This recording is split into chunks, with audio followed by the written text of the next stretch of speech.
Until you make the unconscious conscious, it will direct your life and you will call it fate. If you want to fulfill your highest potential, doing shadow work is one of the most powerful ways to do that. And I speak from experience saying that because I've been doing this type of work for the past 3 years with tremendous results in all areas of my life. If you are interested in becoming more conscious, more developed, so that you can achieve your goals faster, this video is for you. So there are 4 steps in doing shadow work. Recognize, explore, accept, and integrate. Before we dive into it, let's understand what the shadow actually is. The shadow is a concept coined by Carl Jung, the famous Swiss psychologist. So essentially the shadow is the darker aspect of our psyche. Now what we typically do is we reject those parts of our personality and we pretend that it doesn't exist. Because think about this, those negative traits that we all have in us are unacceptable by our standards and also by society and cultural standards. For example, negative traits like anger and selfishness. But Carl Jung believed, and it makes a lot of sense, that we have a light side and a dark side. And it is the integration, the acceptance, and the channeling of that darker aspects that will make us more whole and complete. So instead of repressing and trying to ignore the darker aspects, we become more aware of what is holding us back. And once we become aware of our unconscious, we can make changes and achieve more things, have more happier lives. And there are many examples of people that have used their dark side in order to achieve extraordinary results. One person is Michael Jordan. He was famous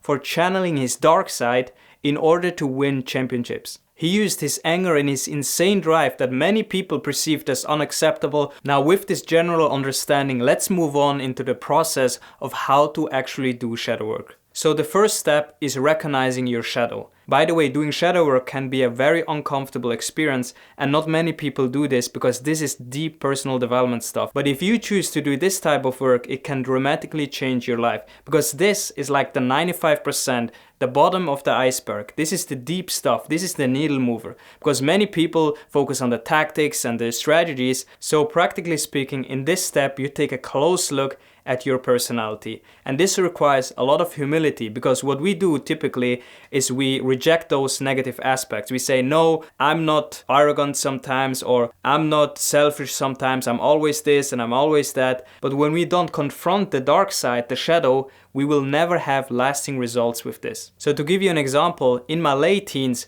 I've become quite arrogant. I thought I knew it all and I was really full of myself. I was very unpleasant. I still had a decent social life and people generally liked me, but there was always a fine line between arrogance and being too assertive. So I was also quite confident in talking with people and people perceive me as a quite assertive person. So that one is a clear shadow aspect and it was very hard for me to admit that. So in the second step, we explore even further. We ask ourselves, why do we reject or suppress that aspect? So in relation to my example, as I become more conscious about my darker aspects, like the arrogance thing, I flipped completely on the other side because I thought arrogance and being too assertive, these are two dark traits and I have to balance them out. And what will happen is I balanced a bit too much on the other side. So I became too humble, almost like shy, because I've always been quite extroverted and assertive and so on. But I became like a completely different person because I thought being too assertive can come across as arrogant and this will hinder my progress and my career. So that's why it's important to really ask yourself, why do we reject those traits? Is it because other people are saying it? Because both sides have a good and negative side. Even being too assertive. Too assertive, generally speaking, is a good thing. So if I'm doing presentations and I worked a lot in sales, so it helped me a lot coming across confident and speaking with some type of conviction. But you have to also balance it out, but don't flip on the other side. This is why I say this type of work is uncomfortable and it can be a longer process, but you will have so much growth, you will have more consciousness and you have more self-awareness because as all smart philosophers, all the leaders, all the smart people, they all come almost to the same conclusion. You have to know thyself. And as I dug deeper and deeper into my darker aspects, it revealed so many things. Like I was also quite impatient. I was also very critical and judgmental. Step number 3. Now once you know your darker aspects, you have to accept them. This is what Carl Jung was talking about, because we have a light side and shadow side.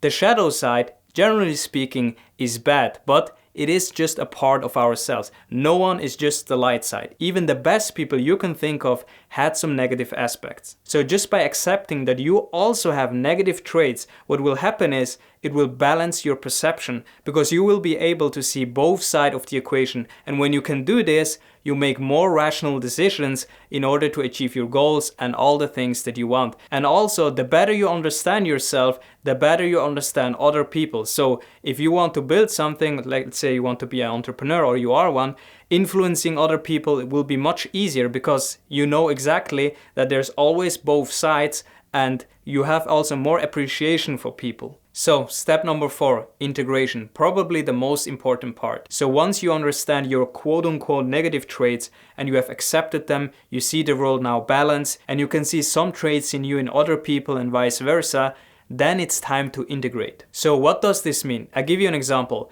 Earlier I said too assertive was a negative trait for me, as I identified before. That's the thing with negative traits. They are never 100% negative, depending on the context.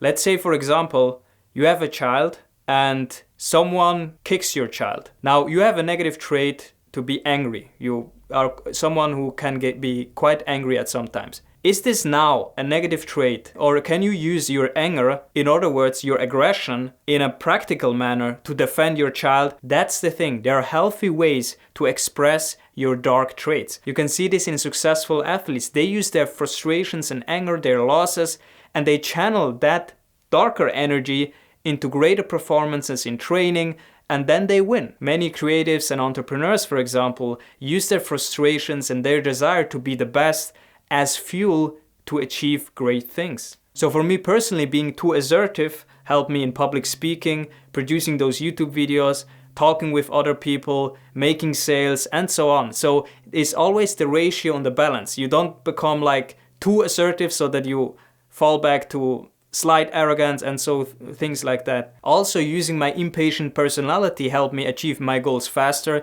Sometimes I get frustrated for not progressing enough because I have a lot of unrealistic goals and I just want to get things done fast. But more often it helped me become more productive. So ask yourself, which dark traits can you use as your unfair advantage? Now, the key with shadow work is it is a continuous process. And I'm not dogmatic about it. I'm not saying that it is the best tool, but for me personally and many other people, I think it is one of the best tools if you want to become more self-aware and really change yourself on a deep identity level. Because the unconscious part is 95% of all our thoughts, emotions, and habits. And once you understand more of that part and you influence it to your advantage, life becomes easier. This has been my experience. So a quick tip, I don't want you to get too obsessed about this type of shadow work and inner work, because I've been very deep into this and sometimes I fall into the trap of doing too much inner work and not being productive. This is also a trap that a lot of ambitious people that are into self-mastery fall into. They think, okay, everything is inner work, shadow work, and all that stuff. So keep it simple. Just explore your dark side, understand what negative parts you have, and then use them in a healthy manner. That's the key with shadow work. There are many other people that have so many techniques and stuff. If you want to go that route, no problem, but the most effective way is doing this in a simple way. Now, when we are talking about shadow work and unconscious, really what we are talking about is how to control your mind. And for that, you want to watch this video next. I talk about 4 proven ways that I've used to end negative thinking.